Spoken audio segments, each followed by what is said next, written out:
جی مردان میں سلیمانی hair dresser ایسوسی ایشن نے اپنی قوم برادری کے مسائل سننے کے لیے دفتر کا افتتاح کیا، جس میں مردان ہیئر ڈریسر یونین کے صدر نوید زادہ، جنرل سیکرٹری حاجی فرمان، سرپرست اعلیٰ حاجی طارق، نعیم شاہ، امجد شاہ اور سہیل خان اور ان کی ذلیل کابینہ نے خیبر پختونخوا کی صوبائی قیادت سمیت مرکزی قیادت کو بھی افتتاح کے موقع پر دعوت دی،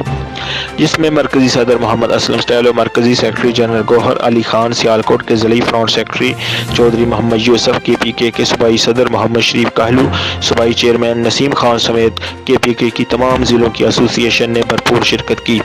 اگی کے صدر محمد عادل خان، سابقہ مرکزی secretary general chairman Sajjad Asghar, Khwaja Khela کے صدر محمد فضل حسین، چارسدہ کے صدر بشیر خان اور کوہاٹ کے صدر خیر اللہ، صوابی کے صدر عباس خان، جنرل سیکرٹری طاہر خان سمیت تھانہ مالاکنڈ ڈویژن کی طرف سے چیئرمین گل محمد دیار اور مرکزی رہنما لالا کجیر اللہ خان نے بھرپور شرکت کی، جس میں مرکزی صدر محمد اسلم سٹیلو نے مردان یونین کی اس کاوش کو سراہتے ہوئے کہا کہ مردان والوں نے خالصتاً برادری قوم کے مسائل سننے کے لیے یہ دفتر کا افتتاح کیا ہے۔ ہم یہی امید رکھتے ہیں کہ آپ اس کام کو اچھے طریقے سے ویلفیئر کریں گے۔ میں آپ کو Sulemani hairdresser welfare community of Pakistan registered کی طرف سے مرکزی کابینہ کی طرف سے خلوص دل سے مبارکباد پیش کرتا ہوں۔